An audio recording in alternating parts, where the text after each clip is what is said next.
on to letter number 9, and that comes from Kevin Lowe from Barcelona, Dave. All the way from Barcelona. He said, just a quick note for the mailbag. It's actually in relation to Greg Bissonette. Are you aware that he was the drummer who plays on the musical interludes in the TV show Friends? Not the main song, which was the Rembrandts. So whenever they change from one scene to another, you're listening to Greg, just when you thought you knew everything about Edelman's Smile Band. Hope you're enjoying the summer in spite of everything at the moment. Cheers, Kevin Lowe from Barcelona. So in that article that we talked about in Van Halen News regarding Greg Bissonette, holy shit, yes, him and Matt Bissonette did the music interludes for Friends. That was on the air for 10 years. It was one of the biggest shows of all time. Dave, can you imagine the mailbox money he must be receiving for that? I tell you, when we say that guy has had a varied career, not that it's any of our business, but I would love to know like what kind of residuals he gets from that. It's got to be beautiful. That's an interesting sidebar to his career, though, right? Oh, unbelievable. I mean, you want to talk about cash cow. It was probably easy to do, and then it's just like a fountain of money. Wow. It's really impressive. I can only imagine he must be living high on the goddamn hog. So, and we are on to letter number 10, and that comes from Steve Ustick from Grand Rapids, Michigan. And he says, I love to hear your thoughts on whether or not the bootleg audio or footage exists of the entire Oakland 81 show represented in Unchained. So this is love and hear about it later videos. Van Halen played June 11th, 12th, and 13th at the Oakland Arena on that tour, and they had to have recorded more than one night in order to provide options for best edits in their promo videos. I don't understand under what logical circumstance would Van Halen have hired a film crew to set up audio and multi-camera angles only to capture 3 songs? Do you believe the missing photo exists, and will it ever be released, even posthumously? There is a bootleg audio from YouTube from Oakland on June 11th on 1991, but due to obvious differences, it is clear that none of that audio was used in these 3 videos. Love your podcast, and thank you for it. Steve Ustick from Grand Rapids, Michigan. Well, let me tell you, Steve, yes, I totally believe that it exists, both the audio and the video, pro shot and soundboard. The recent release of the 1982 Largo, Maryland show is proof that there's a lot of stuff out there. We keep telling everybody, if you got it, share it. Somehow, some way, I think that Oakland show will surface. What do you think, Dave? I would love for that Oakland show to surface. Yeah. That's the holy grail, right? That's right. It would seem kind of crazy that they only filmed 3 songs. Right. And I get why it would be those 3 songs, because it was plugging the new album. Right. So it would seem logical that they filmed the whole show, and they filmed more than one show because they did multiple nights there. So maybe they filmed it multiple nights, see what they could get the best camera angles and the sound and whatever. And but I don't think I've read any definitive answers on if they actually filmed the whole show or not. So that's one of the great mysteries, and we'll just have to wait and see if it ever comes out. Like I said, I would love to find a soundboard copy of the 1981 tour. And if there's that and complete video from those shows, that would be awesome. Awesome. Right. Absolutely. Awesome. Letter number 11 comes from Shannon the Dude. Enjoying using the pods for my runs. I did half of the July mailbag this morning, and I really enjoyed it. Great stuff, everyone. The growth thing blew my mind. So cool. We can still discover things after all these years. Anyway, I've been approaching my Van Halen mixes differently, avoiding the hits. I have been listening to Dirty Water Dog, and I want to talk about something that would never happen. I think Dave would crush it on vocals. It's got a bounce and a cuteness to the lyrics. Take a listen and imagine a Dave version.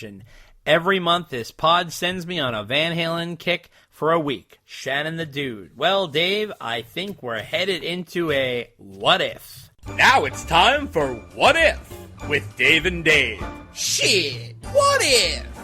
What if? Dave Marconi's favorite segment, What If? What if, motherfucker? I don't do what ifs. Well, the what if on this one, Shannon the Dude, always with the what if. So, David Lee Roth on Dirty Water Dog, I absolutely think that this would totally work for Dave because it's got that talk singing vibe that David Lee Roth knows how to shape, Eddie's music that way. I think Sam does too, to a certain degree, but when this particular one, I think Dave would really put in the effort. I could easily hear him singing this song, Dirty Water Dog. What do you think, Dave? Never thought about that before, but you guys might be onto something because it almost has that Blood and Fire vibe a little bit. Just, Right. So, yeah, maybe. I mean, I hope he would have done something better with it. Let me put it to you that way. Yeah, well, that's for sure. That's all, folks.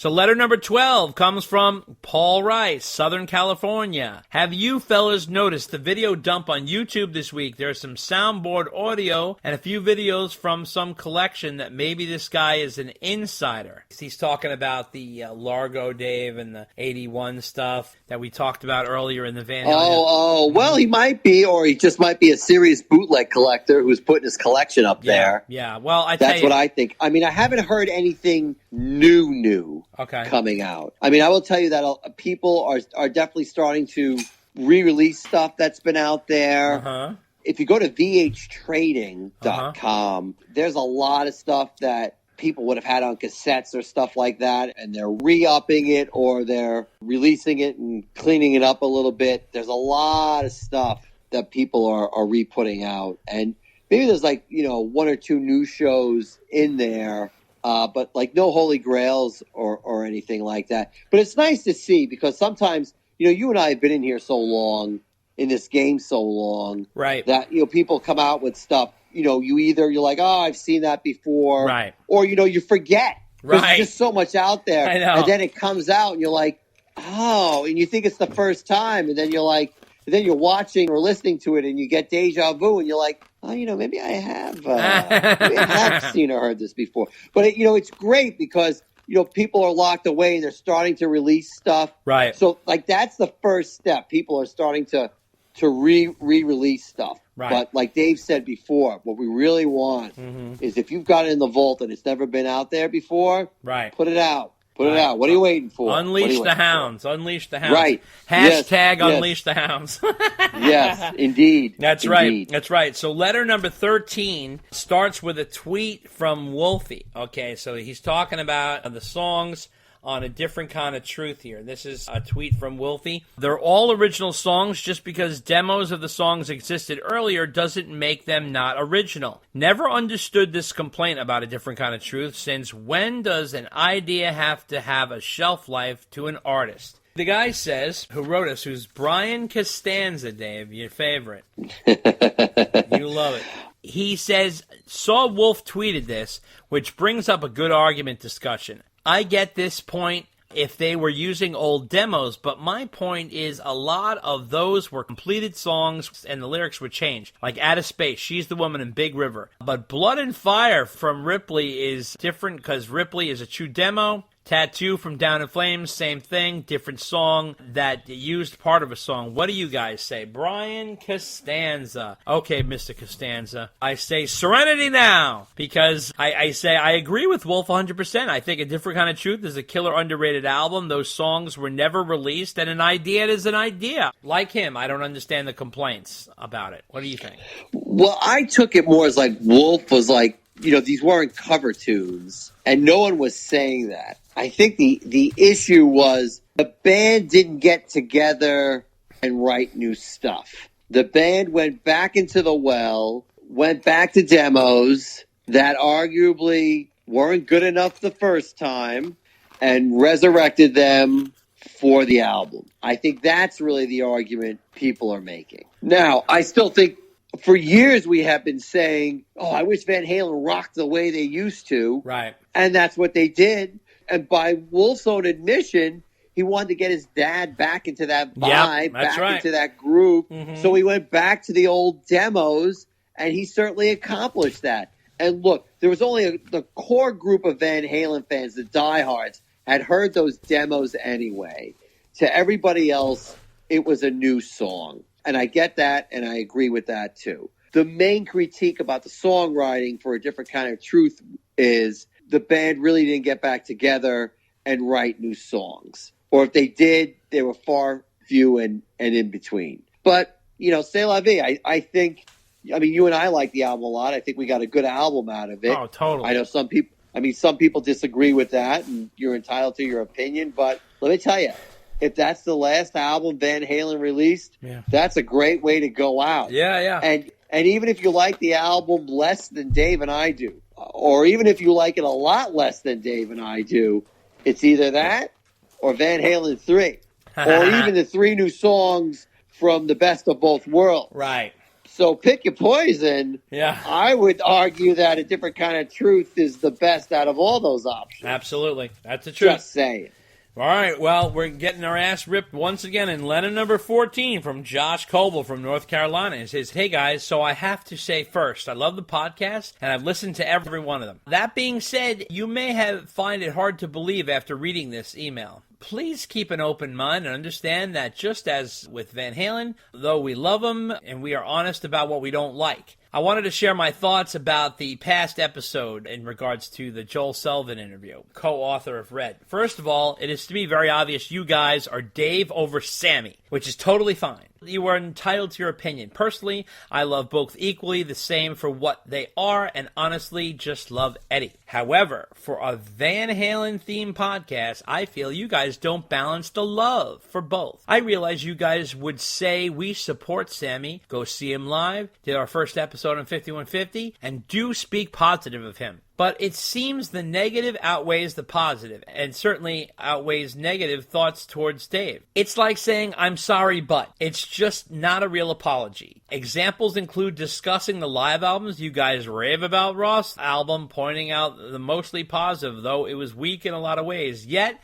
for Sam's album, although I know it wasn't truly live, but sounded great, pointed out every flaw and made fun of Sammy for the silliest things that you easily see Roth do, all the way down to the comments he makes. But Roth seems to do no wrong. A lot of that is in the Sam and Dave Tour episode, and I know you guys call Dave out too on the Vegas run in the 90s, for example, but again is very much outweighs by the negative Sam bashing. And when you focus a whole episode on Dave, it's presented like a party. But when your last episode on Sammy, naming it a summer bash, it was mostly bashing Sam. In addition to this, I believe the last interview went south because you guys kept asking the same question hoping for a different answer and he got aggravated. Loud Dave, I feel that you always ask a question pushing your opinion, hoping to hear it repeated back to you. You always seem to be thinking about the next question before the person you are interviewing is done with his answer. You say yeah and right multiple times, just doesn't seem sincere, and then almost interrupt to ask the next question. I know people hate on Eddie Trunk, but he always lets the person he is interviewing steer the conversation without interruption, which is why he gets great interviews. I can feel your hate already, but I have to share my thoughts. It is just an opinion. Maybe I'm a dick for saying this. Maybe I'm the new Midwest fucking Ron. But I am no more of a dick for this than you guys are to Sam for the last episode. Again, I do enjoy the podcast. I don't have to agree with you guys to appreciate what you do. Thanks. Josh Coble from North Carolina. Oh, that's fun. So then, he also says he came back. Wait. He came back on. He had like a little addendum here. And he says, so, the best way to summarize my previous point to you guys is if Dave said he slept with 75 women a week, you would rave about what a legend he is and a character. Sam says it, and he's ridiculous. P.S. Dave, you don't have to do a David Lee Roth impression every time you read a David Lee Roth quote. Oh, that's a cherry on top right there. All right, so there we go. I do agree with that last comment. All right, good for you. So so I'm going to address Josh. Okay. So, okay, bud, you had your say, and now here's mine. I said this before, and I'll say it again. Now, we love and support all elements of the band and eras and solo projects. We have gone out of our way for Sam. Go through our old episodes. Go through them. Balance, fuck, Monsters of Rock, 5150, 70th birthday celebration, where I traveled to Connecticut and went to Jones Beach, interviewed fans, interviewed Sam himself. Chickenfoot, I Never Said Goodbye, Space Between. Are you kidding me? Look at all the news segments we do on Sam. We talk about his voice, how incredible it is, how it never, ever fucking wavers. I've never heard Sam sing a